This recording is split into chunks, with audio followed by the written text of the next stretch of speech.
Malam mengungkapkan jiwamu. Apa yang terjadi ketika kamu menutup mata? Saat matamu terpejam, jiwamu terbangun. Izinkan aku bertanya sesuatu. Kebanyakan orang tidak pernah berhenti memikirkan apa yang terjadi pada jiwa mereka ketika tidur. Aku tidak sedang berbicara tentang tubuhmu. Aku tidak berbicara tentang gelombang otak atau siklus REM. Aku sedang berbicara tentang bagian dari dirimu yang akan hidup lebih lama daripada dagingmu, bagian yang kekal, dirimu yang sesungguhnya, jiwamu. Kamu meletakkan kepala di atas bantal dan berpikir bahwa kamu sedang mematikan segalanya.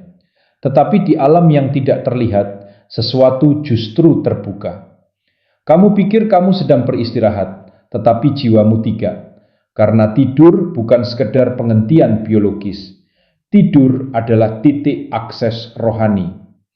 Ketika pertahananmu melurung, ketika logikamu menjadi tenang, ketika tubuhmu diam, jiwamu mulai bergerak, merasakan, mengalami perjumpaan, berperang, dan menerima. Alkitab dipenuhi dengan petunjuk, ayat-ayat yang mungkin sudah kamu baca ratusan kali, tetapi tidak pernah kamu lihat dalam terang seperti ini. Tuhan berbicara melalui mimpi, roh jahat mengintai dalam kegelapan, malaikat diutus menjalankan tugas, dan bagian terdalam dari dirimu, ketakutanmu, panggilanmu, luka-lukamu, seringkali muncul ke permukaan pada jam-jam ketika tidak ada seorang pun yang melihat. Tidur bukanlah keadaan pasif. Tidur adalah medan pertempuran rohani, ruang kelas surgawi, dan kadang-kadang, jika kamu tidak berhati-hati, taman bermain iblis. Jadi malam ini, sebelum kamu hanyut dalam ketidaksadaran, kamu perlu tahu bahwa ada peperangan atas jiwamu ketika kamu tidur.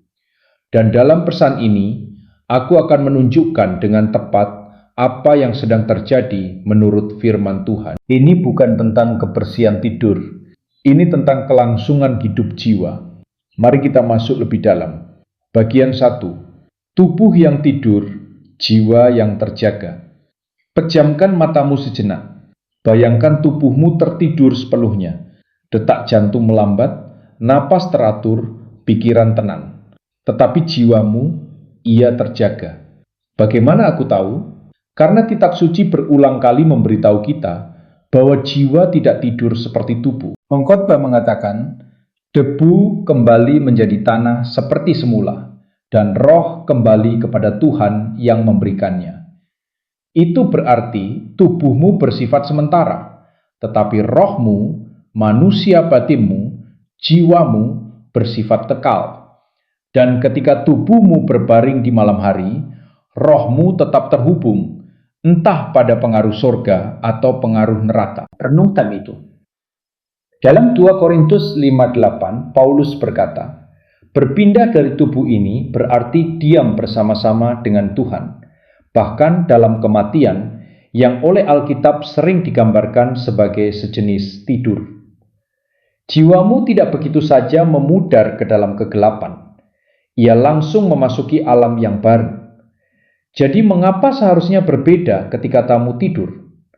Saat kamu tertidur, kamu mungkin tidak sadar.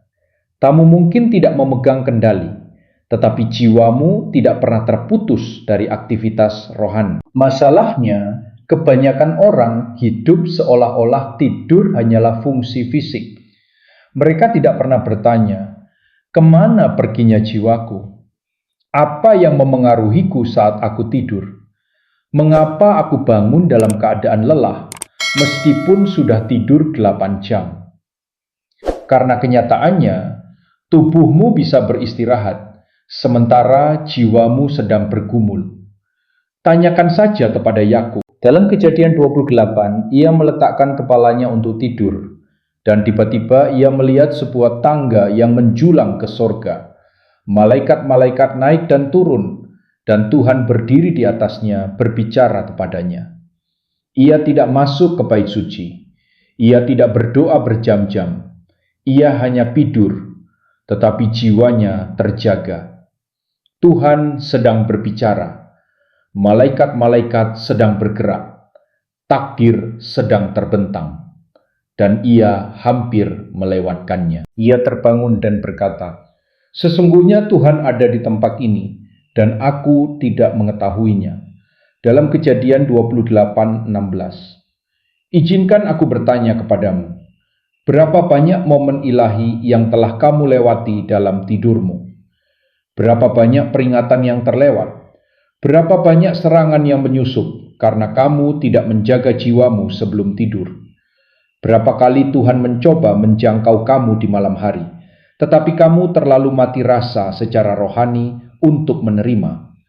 Lihatlah, ketika tubuhmu tidur, rohmu menjadi rentan. Dan kerentanan itu bisa menjadi kudus atau bisa dibajak. Disinilah musuh menjadi licik, karena ia tahu kamu bisa mengusirnya di siang hari. Ia tahu kamu bisa menegurnya ketika kamu waspada. Tetapi bagaimana ketika kamu lelah? Bagaimana ketika penjagaanmu menurun? Ia menunggu malam tiba. Tetapi dengarkan baik-baik, Tuhan juga demikian. Karena Tuhan tidak membutuhkan mikrofon untuk berbicara. Ia berbicara dalam bisikan, dalam simbol, dalam mimpi, dalam keheningan malam ketika segala sesuatu lainnya sunyi. Mazmur 16:7 berkata, "Aku memuji Tuhan yang memberi nasihat kepadaku, bahkan pada waktu malam hatiku mengajari aku." Dan Ayub 33:15-16 menyatakan, dalam mimpi, dalam penglihatan malam, ketika tidur nyenyak menimpa manusia, ia membuka telinga manusia dan memeteraikan ajaran bagi mereka. Apakah kamu menangkap itu? Tuhan memberi petunjuk ketika kamu tidur. Itu bukan bahasa puitis, itu kenyataan.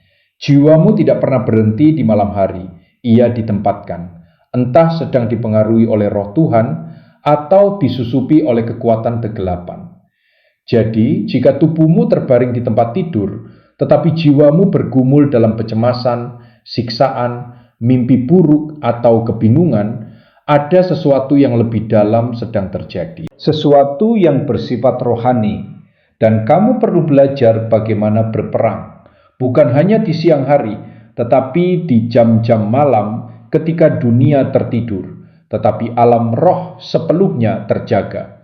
Jiwamu tidak pernah dimaksudkan untuk hanyut. Ia dimaksudkan untuk membedakan, menerima, mengalami perjumpaan, menyembah, dan beristirahat di dalam Dia. Jadi lain kali ketika kamu naik ke tempat tidur, jangan berkata, "Aku hanya akan tidur." Katakan, "Tuhan, saat aku beristirahat, biarlah jiwaku hidup dalam hadirat-Mu."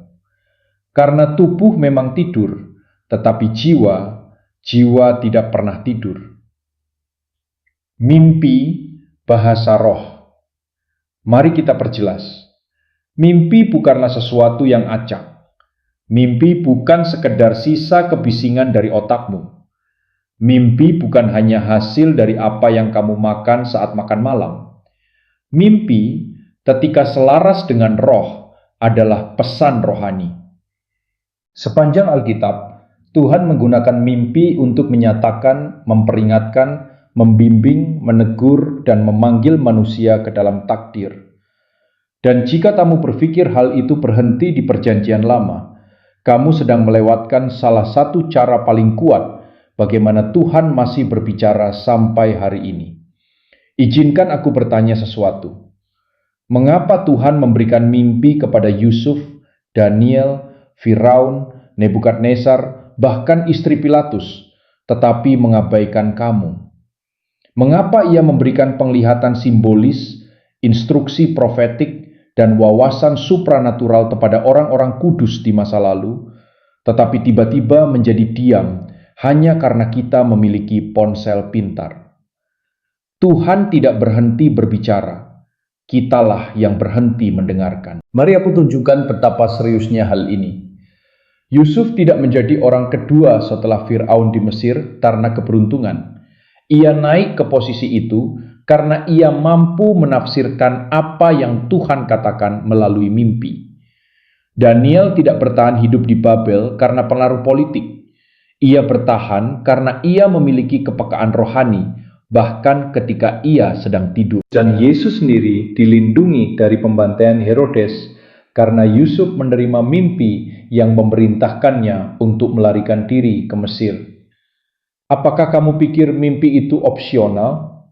Tidak. Mimpi bisa menjadi perbedaan antara hidup dan mati.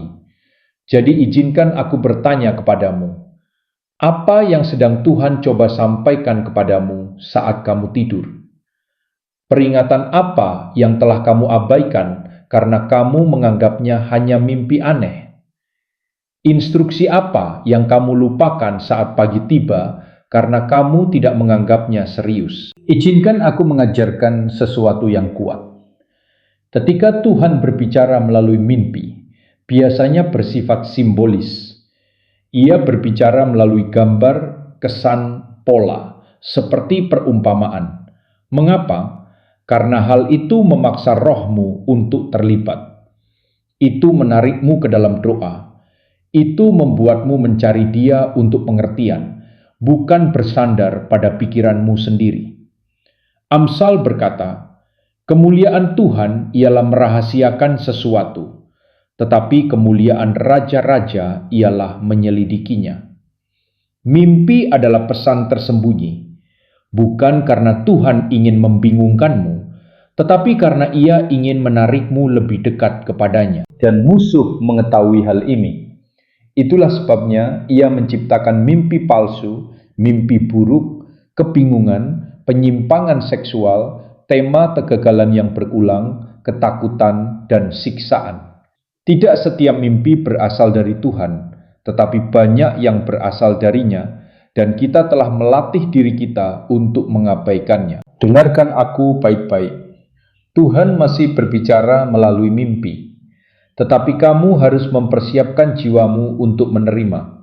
Sebelum tidur, berdoalah. Tuhan, jika Engkau ingin berbicara malam ini, aku siap mendengarkan. Jika ada sesuatu yang perlu aku ketahui, tunjukkan kepadaku. Jika ada bahaya di depan, peringatkan aku. Jika ada janji yang menunggu, nyatakan kepadaku. Dan inilah kuncinya. Tuliskan mimpi itu. Perlakukan mimpi-mimpimu seolah-olah itu datang langsung dari ruang tahta. Karena suatu hari bisa saja demikian. Tuhan tidak menyia-nyiakan firman-Nya. Jika Ia berbicara di malam hari, itu karena kamu perlu mendengarnya. Jadi, berhentilah meremehkan mimpi-mimpimu. Mulailah membedakannya. Karena sementara tubuhmu diam, surga masih berbicara. Peperangan rohani saat kamu tidur. Izinkan aku berbicara dengan terus terang. Tempat tidurmu adalah medan perang. Kamu mungkin tidak melihatnya dengan mata jasmani, tetapi di alam roh ada peperangan yang berkecamuk setiap malam. Ini bukan dongeng, ini bukan takhayul, ini adalah kitab suci. Efesus 6:12 berkata, karena perjuangan kita bukanlah melawan darah dan daging, tetapi melawan pemerintah-pemerintah, melawan penguasa-penguasa, melawan penghulu-penghulu dunia yang gelap ini. Apakah kamu menangkapnya? Dunia yang gelap ini, di mana para penguasa itu paling aktif, di malam hari, di bayang-bayang, ketika kamu tidur. Musuh tidak mengetuk pintu saat waktu teduhmu. Ia menyelinap masuk ketika kamu rentan, ketika kamu kelelahan, ketika tubuhmu beristirahat, tetapi rohmu tidak dijaga. Itulah sebabnya sebagian dari kalian bangun dengan rasa lebih lelah daripada saat kamu berbaring. Karena kamu tidak hanya tidur, kamu sedang bertarung. Bertarung dengan mimpi buruk, kelumpuhan tidur, bayangan gelap, mimpi berulang tentang kematian, kegagalan, dan ketakutan. Kamu terbangun dengan panik, ketakutan, kebingungan. Itu bukan sekadar pikiran yang terlalu aktif. Itu adalah peperangan rohani. Iblis adalah pencuri. Dan waktu terbaik untuk menyelinap masuk adalah ketika kamu tidak sadar. Yohanes 10:10 berkata, "Pencuri datang hanya untuk mencuri dan membunuh dan membinasakan. Dan ia melakukannya ketika kamu tidur, karena ia tahu, jika ia bisa menyiksa jiwamu di malam hari, kamu akan bangun dalam kecemasan, kelelahan, tanpa iman, dan merasa kalah." Jadi apa yang harus kamu lakukan? Kamu menutupi tidurmu dengan doa. Sebelum kamu memejamkan mata, kamu pergi berperang. Dalam nama Yesus, aku menyatakan ruangan ini dilindungi oleh darah-Nya. Tidak ada roh najis yang dapat melewati ambang ini. Aku menegur setiap mimpi buruk, setiap kehadiran jahat, setiap bisikan ketakutan. Aku mengundang Roh Kudus untuk mengambil kendali penuh atas atmosfer ini. Biarlah malaikat-malaikat berjaga. Biarlah damai sejahtera memenuhi tempat ini, dan biarlah jiwaku beristirahat dalam hadirat yang maha kuasa. Tahukah kamu apa yang terjadi ketika kamu mulai melakukan itu? Musuh melarikan diri, mimpi buruk berhenti, beban terangkat, ketakutan dipatahkan. Karena kegelapan tidak dapat tinggal di tempat di mana terang dinyatakan. Mazmur 91:5 berkata, "Engkau tidak usah takut terhadap kedahsyatan malam." Itu adalah janji. Tetapi itu adalah janji bagi mereka yang tinggal di tempat tersembunyi yang maha tinggi. Jika kamu ingin tidur seperti anak Tuhan, maka berperanglah seperti anak Tuhan. Ucapkan firman, urapi bantalmu, tutup pintu bagi dosa, matikan titik-titik akses, dan berbaringlah dengan keyakinan penuh bahwa Tuhan menjaga perhentianmu. Musuh akan datang, tetapi ia tidak akan menemukan jalan masuk, karena jiwamu adalah milik Tuhan, bahkan ketika kamu tidur. Jadi malam ini, jangan hanya naik ke tempat tidur, kenakan perlengkapan perang, nyatakan peperangan, dan beristirahatlah seperti seorang pejuang yang tahu satu hal, peperangan itu milik Tuhan. Malaikat yang diutus. Izinkan aku mengatakan sesuatu yang akan mengguncangmu. Kamu tidak pernah sendirian ketika tidur. Bahkan ketika ruangan sunyi, ketika lampu padam, ketika ponsel dimatikan dan pikiranmu tenang, ada makhluk-makhluk tak terlihat yang sedang berjaga. Sebagian bersifat jahat dan datang untuk menyiksa, tetapi sebagian lainnya diutus langsung oleh Tuhan sendiri. Malaikat, bukan bayi gemuk bersayap, bukan dekorasi kartu ucapan, bukan grup kecil yang tidak berbahaya. Mereka adalah prajurit pembawa pesan nyala api. Ibrani 1:14 berkata, "Bukankah mereka semua adalah roh-roh pelayanan yang diutus untuk melayani mereka yang akan memperoleh keselamatan?" Apakah kamu menangkap itu?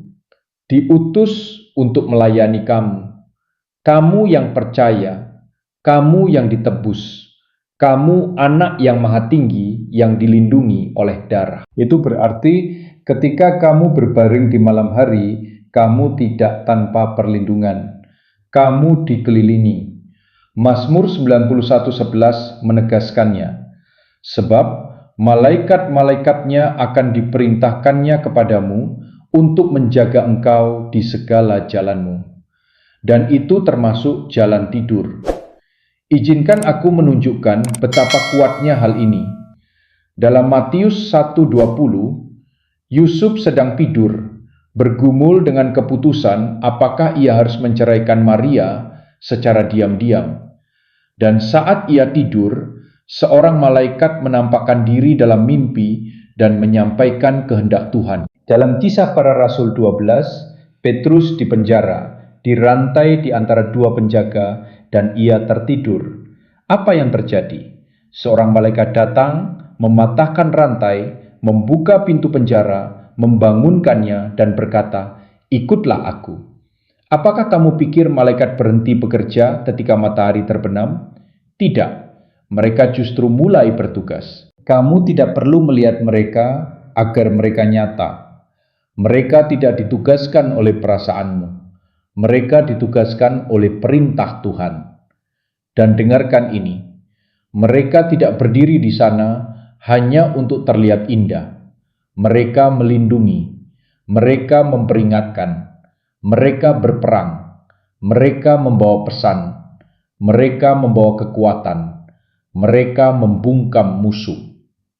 Terkadang alasan kamu bangun dalam damai, alasan serangan itu tidak menyentuhmu, alasan mimpi buruk itu tidak kembali, adalah karena seorang malaikat berdiri di pintu. Tetapi ada satu hal penting, mereka tidak bergerak oleh emosimu, mereka bergerak oleh firman Tuhan.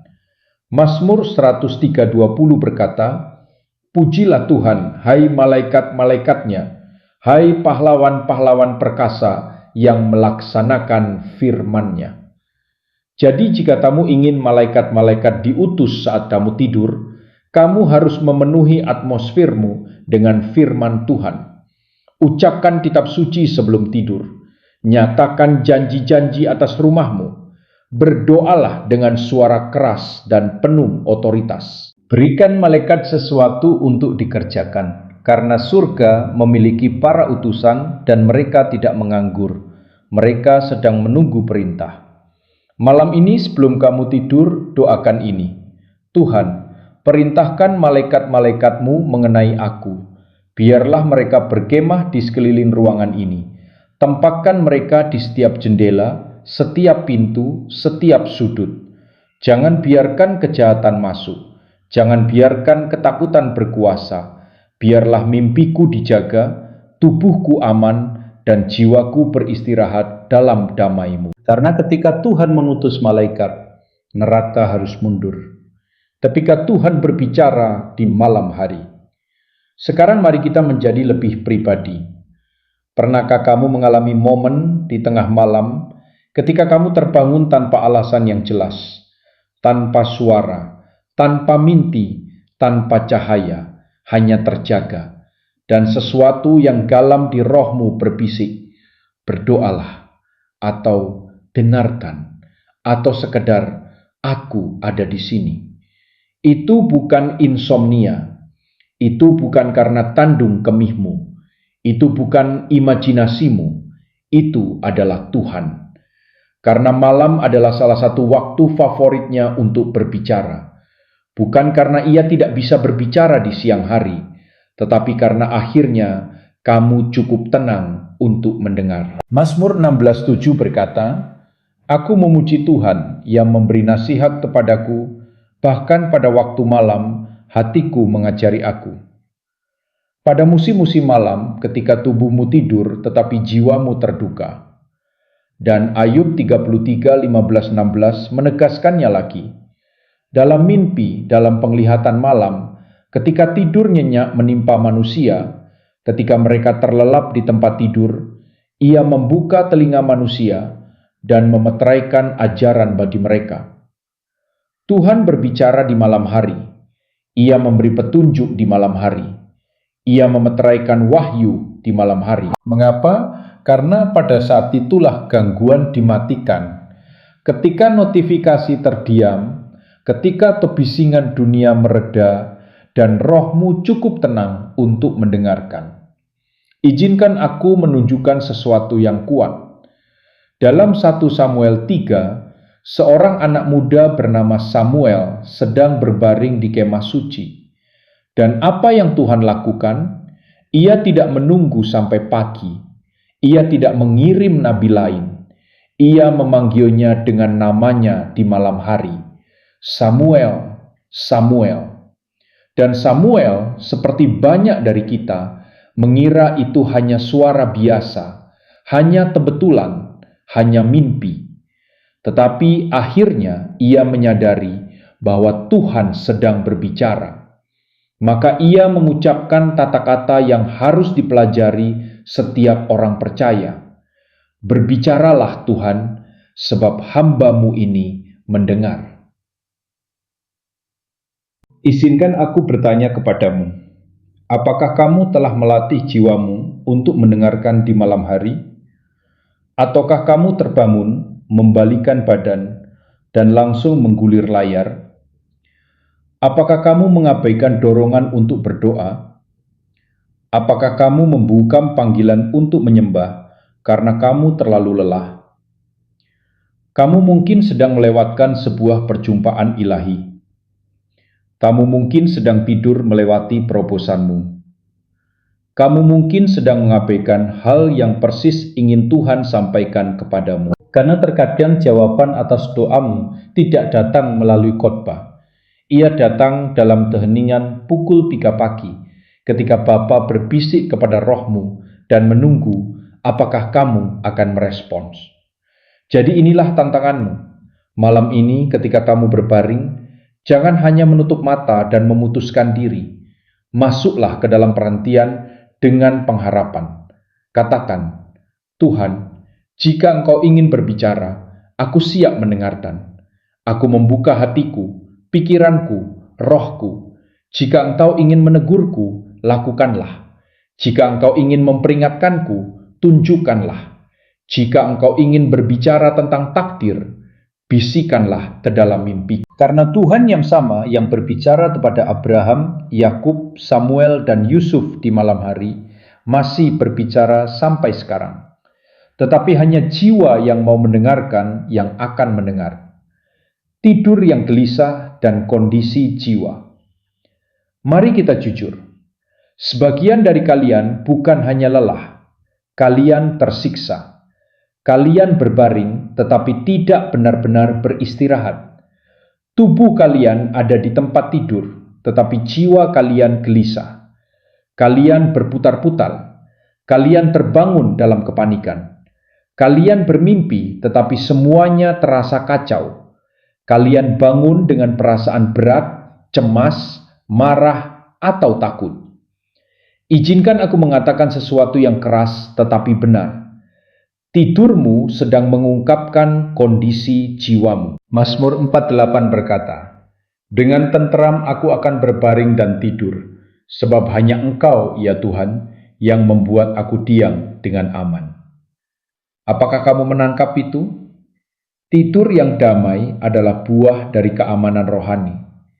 Ini bukan hanya tentang melatonin. Ini bukan tentang mesin suara putih. Ini tentang apa yang sedang terjadi di dalam rohmu.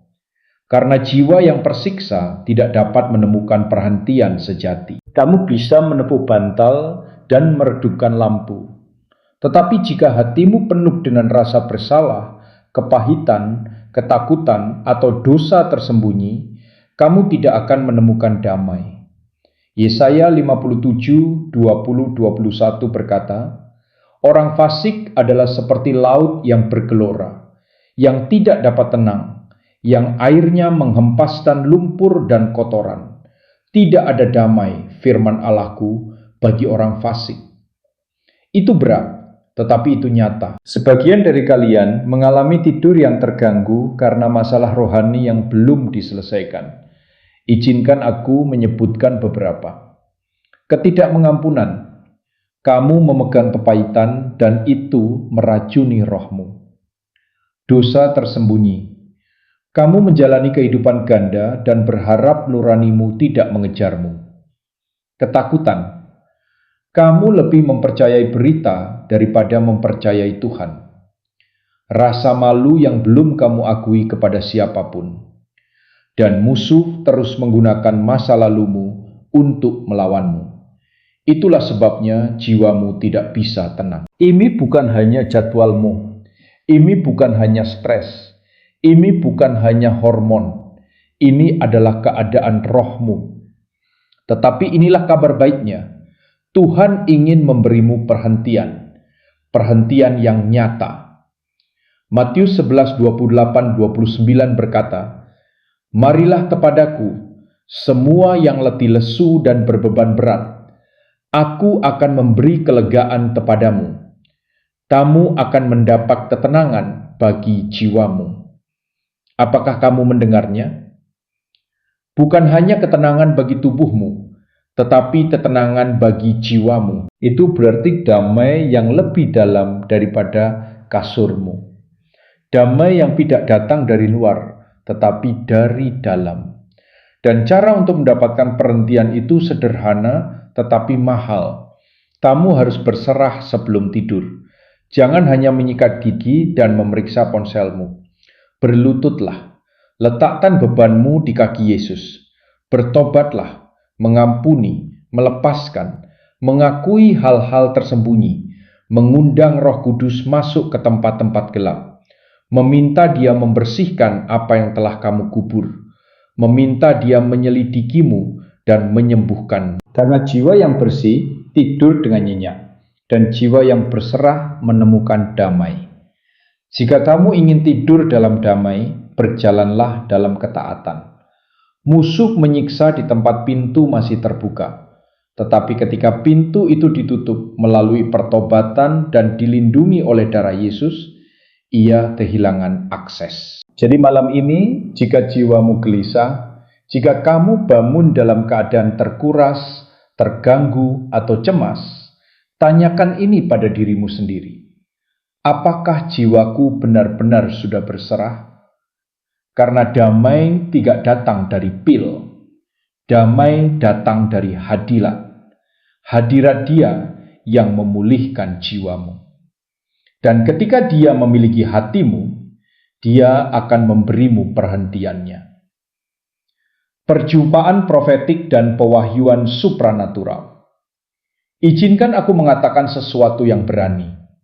Tidurmu bisa jadi lebih profetik daripada mimbar gereja. Itu bukan sikap tidak hormat, itu kitab suci.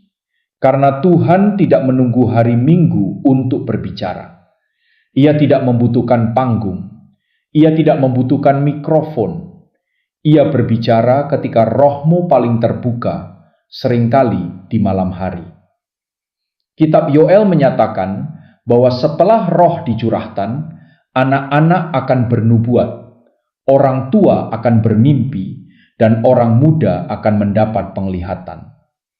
Mimpi, penglihatan, nubuat, semuanya mengalir dari roh. Itu berarti jam-jam malammu bukan hanya untuk pemulihan, tetapi untuk pewahyuan. Tuhan memberi Yusuf mimpi bukan hanya untuk hidupnya sendiri, tetapi untuk masa depan bangsa-bangsa. Ia bermimpi tentang panen, kelaparan, pengangkatan, dan pengkhianatan. Tuhan menunjukkan kepada Daniel penglihatan-penglihatan di malam hari yang menyingkapkan kerajaan-kerajaan masa depan dan peristiwa akhir zaman. Bahkan raja-raja kafir menerima mimpi profetik karena surga perlu agar mereka mendengar. Lalu bagaimana jika mimpi aneh itu bukan kebetulan? Bagaimana jika itu adalah undangan Tuhan untuk terlibat dalam sesuatu yang kekal? Banyak orang percaya melewatkan panggilan mereka karena mereka tidak menganggap mimpi mereka serius. Banyak yang berjalan masuk ke dalam jebakan karena mereka mengabaikan peringatan yang datang di malam hari. Dengarkan aku, ketika Tuhan memberimu mimpi atau penglihatan profetik, itu bukan hiburan, itu penugasan. Ia sedang menyingkapkan rahasia. Ia memberi pemahaman. Ia mempersiapkanmu untuk apa yang akan datang. Ia menunjukkan pertempuran sebelum itu terjadi. Ia memperkenalkan orang, tempat, pelayanan, dan gerakan sebelum semuanya muncul dalam dunia nyata. Masalahnya, terlalu banyak orang percaya melakukan satu dari 4 hal. Pertama, mengabaikan mimpi itu sepenuhnya. Kedua, menafsirkannya secara emosional. Ketiga, melupakannya saat pagi tiba. Keempat, takut dan memilih diam. Kita membutuhkan pembedaan. Kamu perlu bertanya, Tuhan, apakah ini darimu? Apa yang kau katakan? Bagaimana aku harus merespons? Terkadang kamu tidak akan langsung mendapatkan gambaran utuh. Kadang-kadang, mimpi itu baru masuk akal setelah berminggu-minggu atau berbulan-bulan. Tetapi jika kamu menuliskannya, mendoakannya, dan menyerahkannya kepada orang-orang dewasa rohani, Tuhan akan menyatakannya pada waktunya. Tuhan berbagi rahasia dengan orang yang hidup benar dan berjalan dekat dengannya. Sekarang izinkan aku mengakhiri dengan ini. Apakah tidur adalah gambaran kematian? Alkitab berulang kali menyamakan kematian dengan tidur. Bukan karena kematian adalah akhir, tetapi karena ia bersifat sementara. Tidur adalah penyerahan kendali. Tubuh berhenti, indera menjadi sunyi, dan kamu masuk ke keadaan di mana aturan alam tidak lagi berlaku. Itu adalah bayangan dari peralihan terbesar, kematian. Tetapi bagi orang percaya, kematian bukan kekalahan. Itu bukan akhir jalan, itu adalah kebangkitan.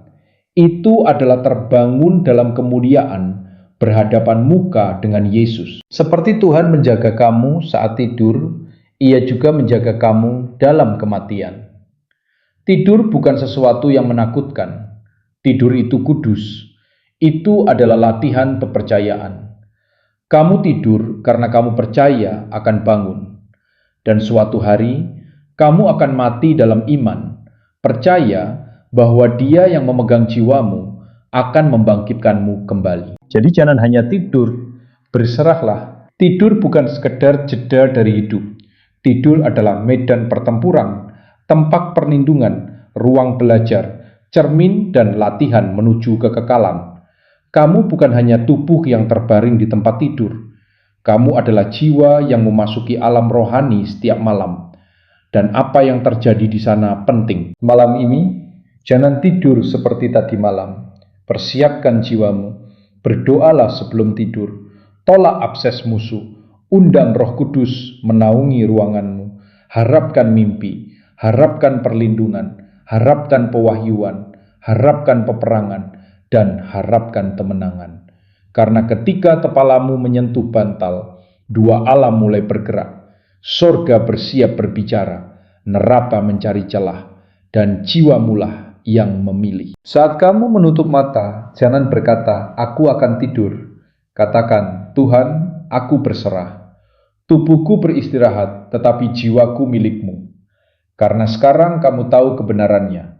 Jiwamu tidak pernah diam, bahkan dalam gelap, bahkan dalam mimpi, bahkan dalam kematian. Dan ketika kamu menyerahkan malam-malammu kepada Tuhan, hari-harimu tidak akan pernah sama. Tidurlah dengan damai, hai pejuang, peperangan itu milik Tuhan.